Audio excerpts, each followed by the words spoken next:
قدرمنو دوستانو سلام د ډیجیټل چین پروګرام ته مو زه غوټۍ هلکلی کوم 2018 کال د چین د ملي اقتصاد او ټولنې د پرمختګ د 15 کلن په وړاندې پلي کېدو لومړی کال دی پر ورخلاصون همکاریو او ګډو ټینګار د چیني شکل عصریتوب د بهیر د پیاوړتیا مخکښ شرط دی دغه راز ورخلاصون د خلکو په تولید او ژوند پسې نږدې تړاو هم لري نو زه به په نننۍ پروګرام کې د ګڼو شمېرو له مخې د چین د لوړې سویې ورخلاصون په باب معلومات درته وړاندې کړم د چین سوداګرۍ وزارت خبر ورکړی چې له تیرو 40 کلونو راهیسې چین د ورخلاصون پر بنسټ د اصلاحاتو پرمختګ او نوښت د پیاوړتیا لپاره کوښښونه کوي او ورخلاصون یې د اقتصاد او ټولنې د پرمختګ لپاره قوي خوځنده ځواک ګرځېدلی دی ورخلاصون په تیره بیا بهرنۍ سوداګرۍ او بهرنۍ پانګونې په مستقیمه او غیر مستقیمه توګه څه باندې 200 میلیونو کسانو ته روزګارونه پیدا کړي چې په دې جمله کې له 80 میلیونو نه زیات کسان کډوال دي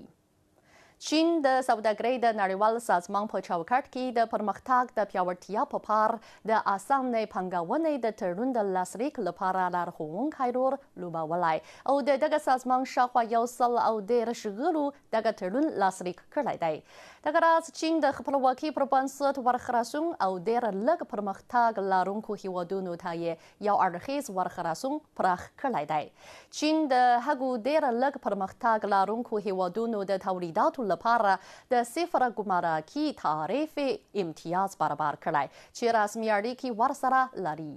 چین له 70 نه د زیاتو هیوادونو لپاره داسې امتیازونه برابر کړي چې خلک یې له ویزې پرته دغه هیواد ته تللی شي او یا له ویزې پرته د دواړو هیوادونو خلک تګ راتګ کولی شي براسره پر دی چین له کابو 10 افریقایي هیوادونو سره د ګډ پرمختګ د اقتصادي ملګرتیا د اړیکو چوکاټي تړون هم لاسلیک کړی دی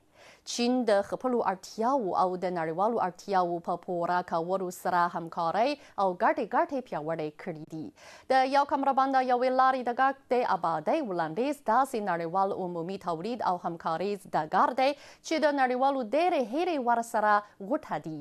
چین د یو کمربنده یوې لارې د ګډې ابادۍ په رڼا کې له کابو 50 هیوادونو سره د ډیجیټل زرغون رنګ او آبي رنګ د چارو په برخو کې د پانګونو او همکاریو یادښتونه لاسلیک کړي او د ورېښمو لارې د آنلاین سوداګرۍ تر عنوان لاندې د ملګرو هیوادونو شمېر یې 14 ته پورته شوی دی درنو دوستانو نننی پروګرام په همدې ځای پای ته ورسید بریالي اوسئ